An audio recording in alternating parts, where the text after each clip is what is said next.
Hey guys, this is Chico and Jerry with He Provides Homestead. Wow, I did it again, got it all. Here's the deal, we've got a big treat for you tonight.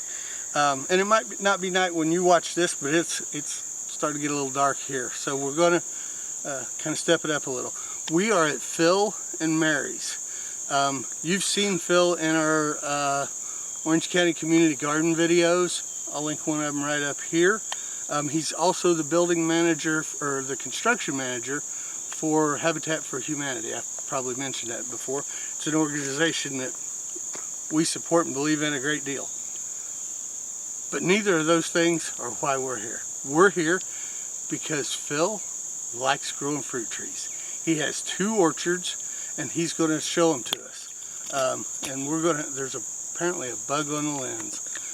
But never mind the bug, he's just stopping by for a visit. So we're going to shut down here in just a second. We're going to go up, we're going to introduce you to Phil. Mary is a little camera shy, so she might not be with us. You're shaking, dear. And we'll introduce you to Phil and he'll show us his orchards. We'll be right back. We are walking up. This is Phil and Mary's little slice of heaven.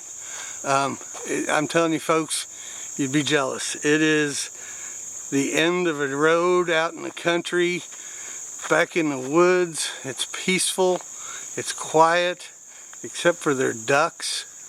And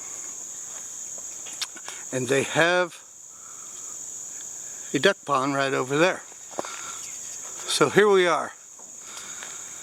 And I think I see Phil. Hey. He's a little dark. Hello, Phil. Welcome.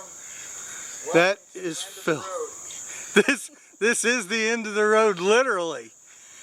So I just told our viewers a little bit about who you are, where you're at, and now I'm going to let you tell them about what you do. All right.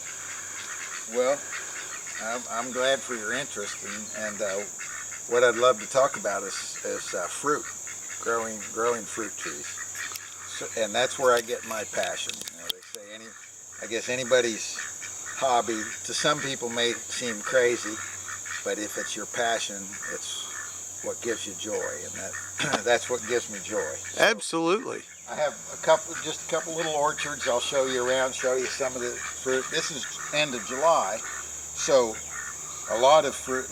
My sweet cherries, my tart cherries are gone. We've already harvested.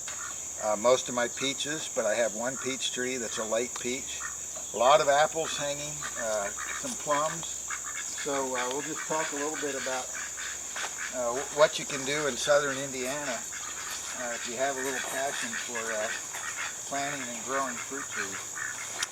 We don't really know a lot about fruit trees ourselves. We've got a couple that he provides, but we've got a couple of walnuts, a persimmon. Speaking of nut, I wanted to mention you're standing right under one of my pride and joys in the nut family. This is a pecan tree. Ah! And it would be now about 12, 13 years old. Wow. It needs a pollinator, so it's not setting many nuts yet. I have 3 more planted that will soon be large enough to pollinate. But these are pecans that are hardy enough to grow in southern Indiana. Okay. So I'm really proud of that little pecan tree. That is awesome. We recently seen Darren showed us an Iranian pecan tree. Oh, really? Yeah, that he's got. No, my bad. It's an Iranian almond tree. Okay. All right. Yeah, I think I've heard him talk about that. There's I get most of my fruit trees from Amish nurseries because they're just really good quality. One in Pennsylvania called White Oak and one in New York called Slayball Nursery. So most of my trees are purchased from them. These are hybrid plums. The frost got those this year. The late freeze, so no hybrid plums.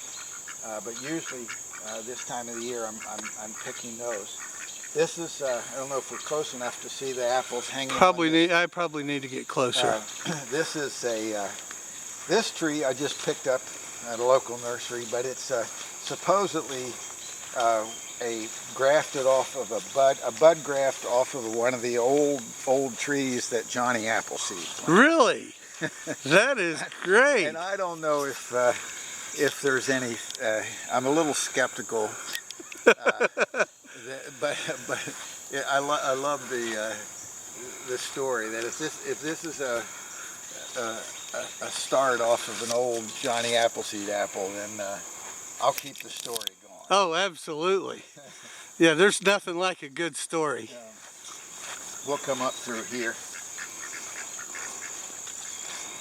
Do you folks hear the ducks?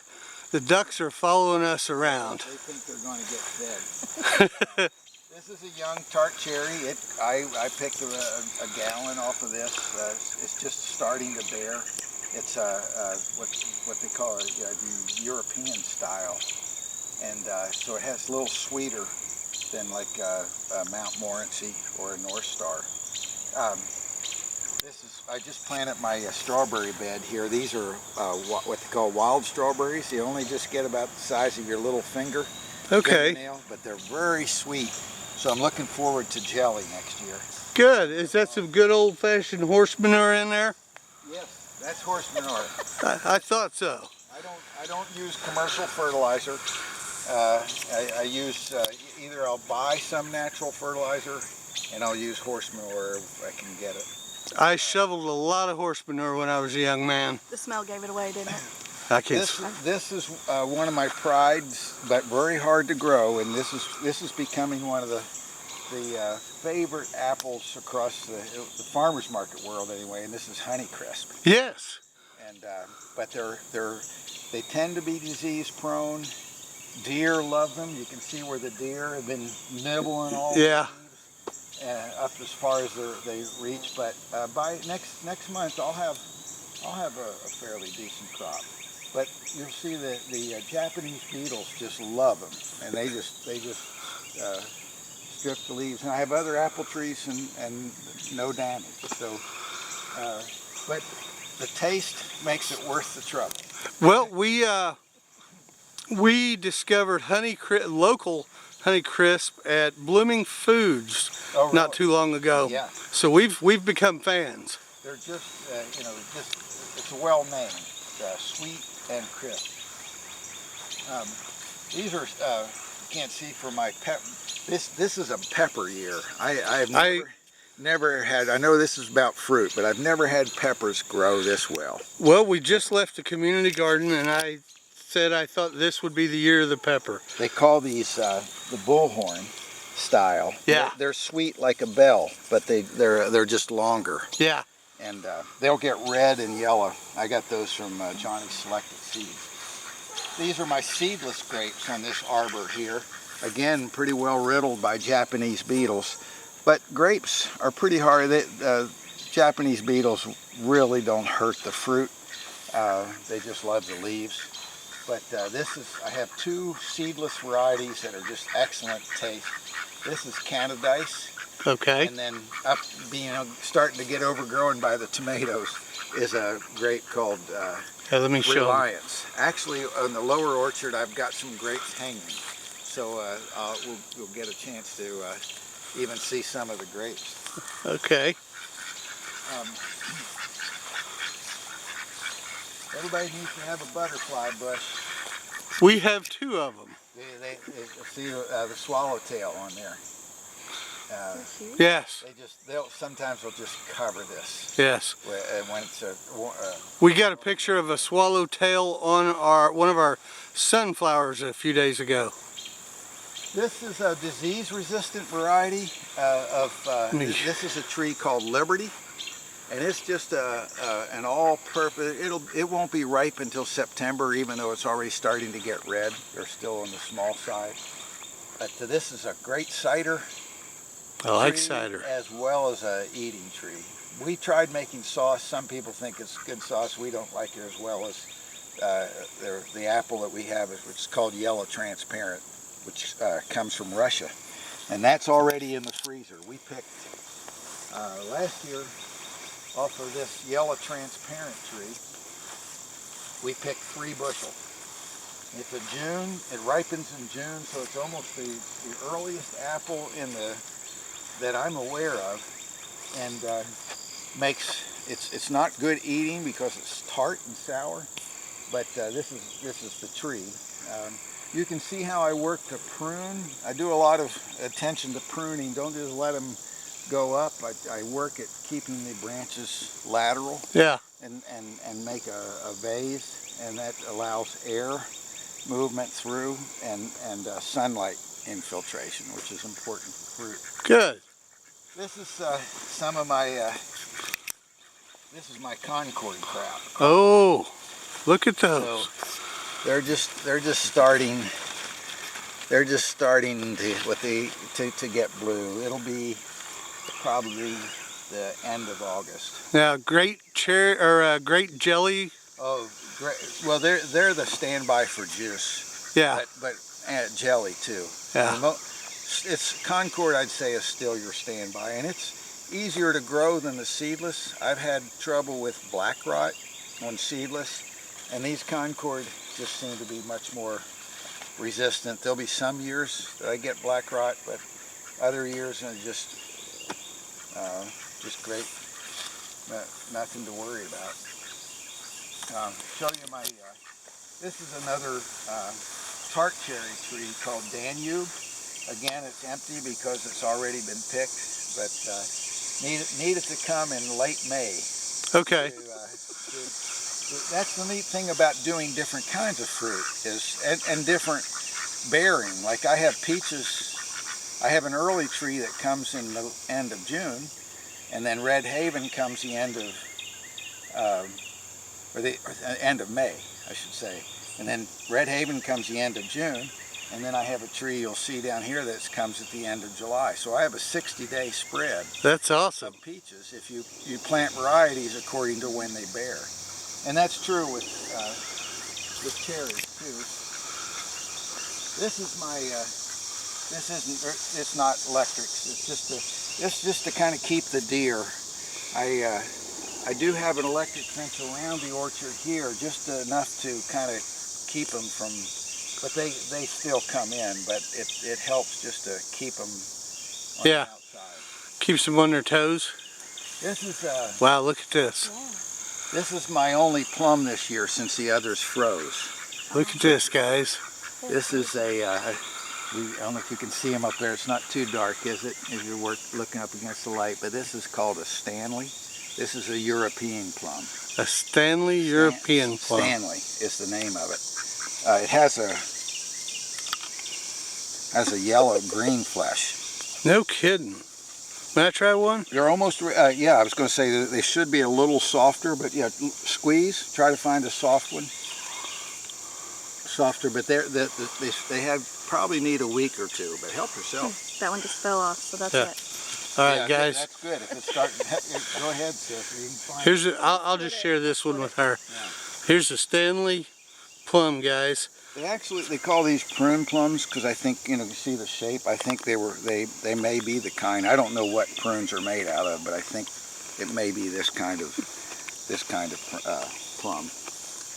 The wife says thumbs up. Yeah. All right. We can head down to the other orchard, but I'll just point out this is elderberry. Elderberry. And you can see this is really healthy fruit. Makes a wonderful syrup, I'm told, for and good for for colds. Yes. And keeping off the flu. But I'll tell you, you got to beat the birds. You see all these? Yeah. We could have covered this, but we still have elderberry juice in the freezer from last year. Awesome. For when we get colds and the flu. Yeah. And so we kind of were lazy this year, and the birds. Just let them have it. Do you usually do netting?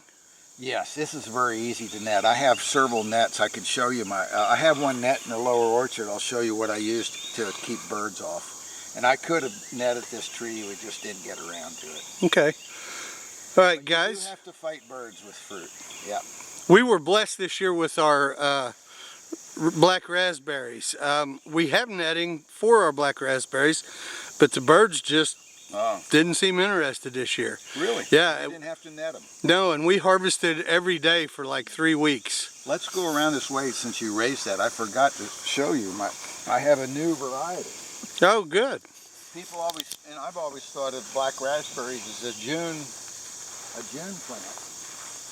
And now there is a variety, maybe more than one, but this variety is called Niwat. I think it's Niwat? N-Y-Q-U-A-T. Okay. Niwat. And it's called a primocane. Look here, guys. Which means it'll bear, it has a fall crop. I'll be darned. So this gave me a June crop, and now it's going to give me an August crop. That's awesome. So that it's bearing on the plants that came up this year. Yeah. Most black raspberries bear on the plant that came up last year. Yeah. So good. All right. Jam, the best jam in the world. All right. I like jam. All right, guys. I think we're going. Oops. See, I found a hole. I think we're going to walk down to. He's got an orchard, the lower orchard. So you know my rule on fat guys falling down. I'm not going to do it. We'll be back in a bit. We're at the lower orchard, and I know I've shown you the pawpaw trees we're planting at the community garden. Phil's going to show you one that's a bit more established. I'm guessing there's 30 pounds of pawpaws on this plant. No kidding. This lower orchard, actually the land belongs to my neighbor. So if you have a good neighbor who doesn't care and just mowing grass and says, go for it, plant trees. So I share all my fruit with my neighbor, but I got to recognize him or I wouldn't have this orchard. But this is my most prolific pawpaw tree. Of course, they won't be ripe. Come on up, Chico, and get a little. Look at this, folks. Have to get into it a little closer. Look at this. It's actually dragging down. Yeah. Look at that, guys.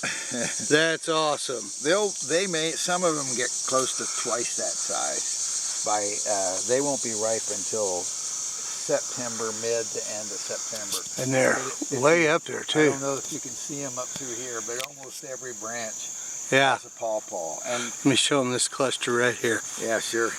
Look at that cluster of pawpaws, guys.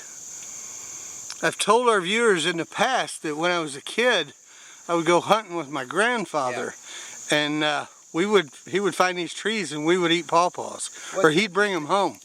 Natively, they'll grow in understory and then have very little fruit and be very scraggly in terms of open and leaves not close together. But if I were telling someone where to plant, this is west, so they don't get the hot. These big trees keep the hot sun, but they get the morning sun and their early afternoon sun, and they just love it. Look how thick that tree is. It didn't set as much fruit this year, and then this is just a seedling. But there's way more pawpaws than I can take care or eat. Well, let me jump in there and say I would be happy to accept a couple this year. Okay, you'll have to come back or take some pictures when they're ready to drop off. That's what we'll come back. We'll take pictures and put it on our Instagram and Twitter accounts. Sure. These are two more black raspberry plants here that you're in between. But of course they've already bore for this year. I need to. I'll trim them and tie them up to the wire for next year's crop. The mess here is I just dug in a hydrant for a water line for my orchard, so you'll have to avoid that. This is one of my favorite apples. You're looking at a seed or a worm nest I got to tear out. This is this apple comes from my home state of West Virginia. It was discovered there, and this is the Grimes Golden. Okay. And you won't probably find it in a supermarket. You can find it at farmers market. Wonderful combination of spicy spice but sweetness. Okay. Grimes Golden. Grimes Golden. And a great cider apple, a great eating apple, very crisp, very solid. They need another month, but they stay yellow-green. They don't get red. But way sweeter than a green apple like Granny Smith. Okay, good. Yeah. Come around. This is another my seedless grape, and I was getting birds. This is what I'll use to net for birds, and this is just a 15 by 15. But you can get up to a 30 by 30, and that's why I brought this. There we go. This will I can cover a tree. This is my white gold sweet cherry. Okay. I covered that whole tree, and I had to No cut the kidding. top out of it. I covered that whole tree. I grabbed my neighbor, and I get these long painter poles. Yeah. That extend 12 feet, and then put a little Okay. nail on the end, and we two guys with two poles, and we just walk that net right over the tree. That's awesome. Otherwise, with sweet cherries, I don't think you'd have any Yeah. birds. So you have to be a little crazy about it. But this is, I also occasionally do it with grapes. And then we had so many Japanese beetles this year. Sometimes I have to do this. Oh, actually bag it up. Look at this, guys. Yeah. But this is a Reliance. Yes. And just wonderfully sweet. I've heard good things about that. You got to taste them, sis. Can you eat and talk at the same time? Oh, I can eat and do about anything. Try those. Those are great. Mother Earth News had an informal, non-scientific taste test of seedless grapes, and this won the contest. That is fabulous. That should have won the contest. But you do have to work with birds. Usually, because they'll start pecking at the top, and then when the birds peck them, then the wasps or the yellow jackets smell that sugar, and then they start eating. But this is my late season peach tree. You can come around here, Chico, without falling in the mud. This is a late peach. It's called Redskin. Redskin. And of course you can see why it's got that name. Those are beautiful. And this tree is getting a little old, but come inside. The branches were so thick, and I thinned this tree. I threw 2/3 of the small green peaches when they were size of your thumb, thinned them, and it's still, I still have to stake this thing. Look, folks, that it broke a branch. Yeah, it's so heavy with fruit. Yeah. That he's holding up the limbs, and check this out. Yeah, it actually broke a branch. Yeah. And it's an Because older it's got tree. all that fruit. I'm going to start another one next year right inside here, because this one will soon. A peach tree has an average life of about 10 years. Okay. They exhaust themselves and spread out, and they're not like an apple tree that can last for 50 years. You need to keep planting new trees. Okay. One of the banes of peaches is this right here. Ah, what is that? That's it looks like a brown mold. Brown rot. Brown rot. Brown rot. And if you don't spray I don't spray my fruit hardly at all, but I can usually get a crop like peaches if I spray right after bloom and about 2 weeks later with a fungicide, and that will usually keep this away. If I didn't do that, probably all of them would be laying on the ground. Okay. Sometimes you'll get years where you can luck out. You'll see farmsteads that have a peach tree hanging full and they haven't done anything.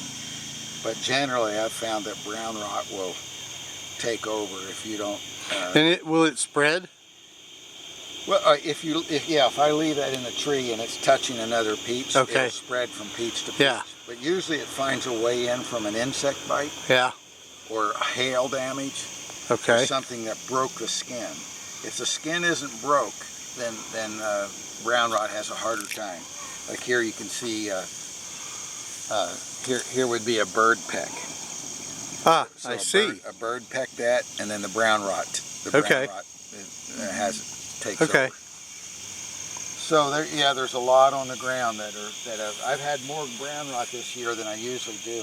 It's discouraging. But then last year I picked 4 bushel off this tree. Okay. Beautiful.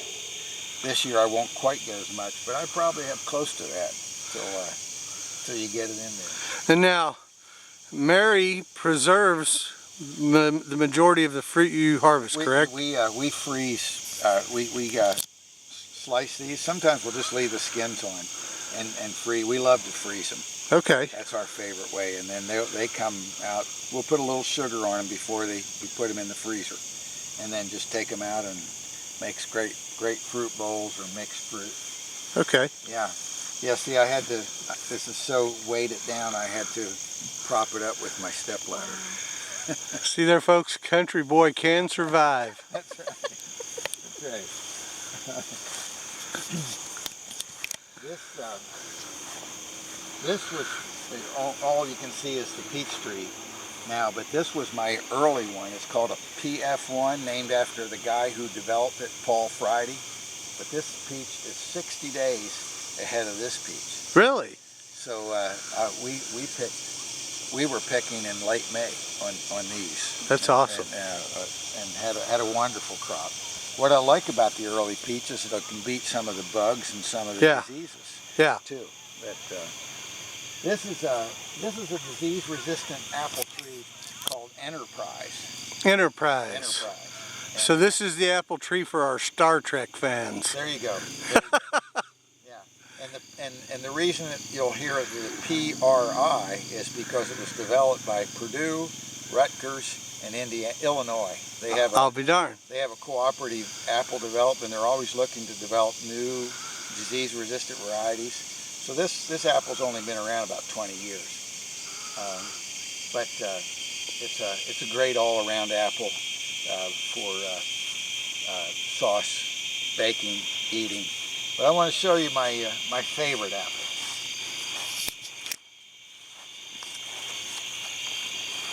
Now, folks, y'all need a neighbor like Phil, because these trees are all planted on those folks' property. Yeah. He tends to them, and they get half the fruit. That's the way it works. And I get to have all this fun and joy. And my neighbor lets me use his land. The guy Ed Fackler, who people know in the fruit world, said, if Americans weren't preoccupied with fruit that has to look perfect and has to have a beautiful color, this apple would be #1. It's called Gold Rush. Gold Rush. Are you familiar with that? I am. We get those at Blooming Foods as well. Okay. If you can, this apple isn't ripe till late October. It's a very late apple, but you can let that set in your basement a couple weeks after you pick it and then put it in your fridge. At Christmas time, we got these apples out of the refrigerator, and my daughters thought they were just eating candy for Christmas. That's awesome. Spicy, like the Grimes Golden, but even sweeter. And it's not a beautiful apple. It stays kind of gold, green gold, like its name.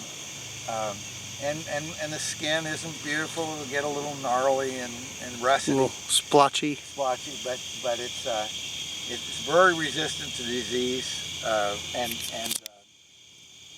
Occasionally I will get some cedar apple rust, but I've never had scab or very little fire blight.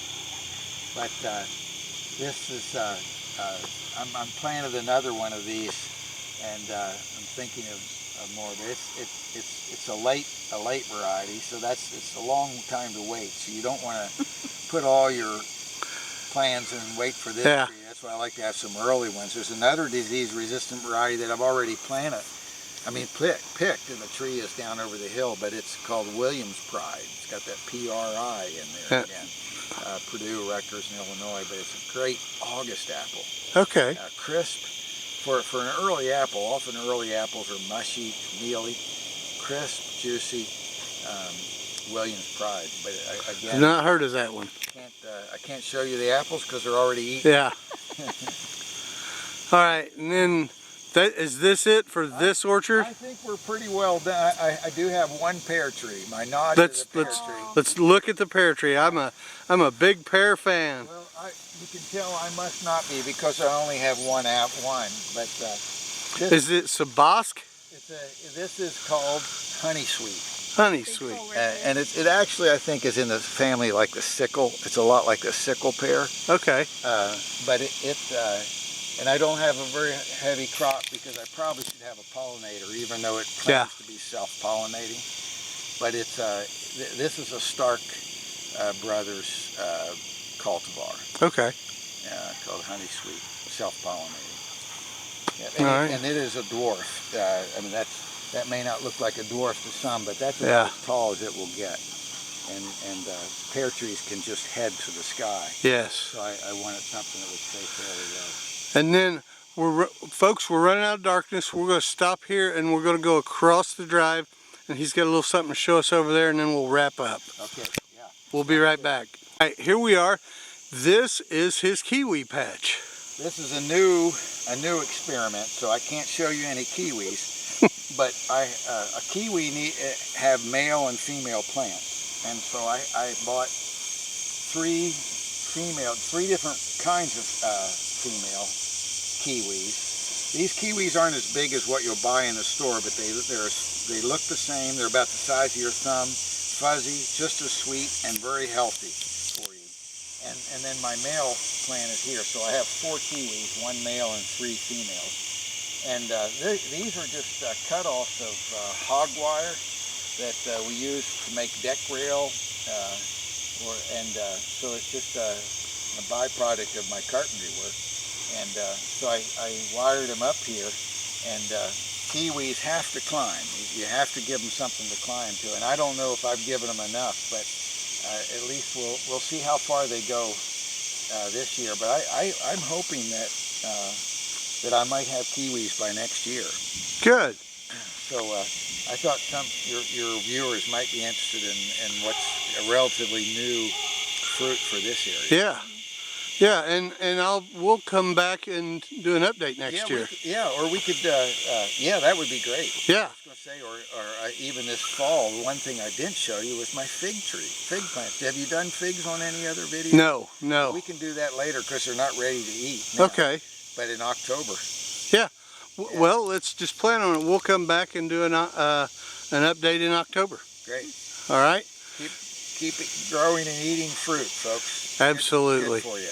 Absolutely. Thanks for your interest. All right, guys, we're going to wrap this up at home, I think, because we are about out of sunlight, and I hear thunder in the near west. Yeah. So, Phil, thanks a lot for taking us on a tour. You bet. And we'll talk to you soon. All right. Thanks for your interest. Guys, we are wrapping up our trip to Vinegar Orchards. Let me spin so that light isn't such a problem. Fantastic. You can see the passion in Phil's eyes when he talks about his orchard and his garden. Here's the deal. After we kind of run out of sunlight, he invited us back. We discussed during the filming that we would come back and do an update maybe in October. But when we finished, he mentioned that we hung out. Of course, we hung out and talked for a while. He mentioned that that he would like to show us around the cabin, inside and out, at some point. So this cabin was originally hand built by the neighbor who owns the property in the big yellow house we showed you. He originally hand built this cabin. Great guy. I hope to introduce you to him someday. He's a blacksmith. Does some phenomenal work. But anyway, Phil and Mary have invited us to come back and do an update on their orchard and take a tour of their home. So keep your eyes open. That video should come out hopefully somewhere around October, maybe end of October. So I think it's going to be spectacular. They're great folks, and it's an ideal spot. So I'm going to ramble on and make this video longer than it needs to be. We thank you guys for coming along. We hope you enjoyed meeting Phil and listening to all the knowledge he has about all these different fruit trees, and it just, I could listen to him for hours. So we're glad you came along. Please share this video. Phil knows a lot. He's passionate about it. And I think he would like for this to be shared. I think he would like for a lot of folks to hear what he has to say. You can find us across social media at He Provides Homestead. Please like, share, subscribe. Thank you guys. We appreciate you coming along. Godspeed.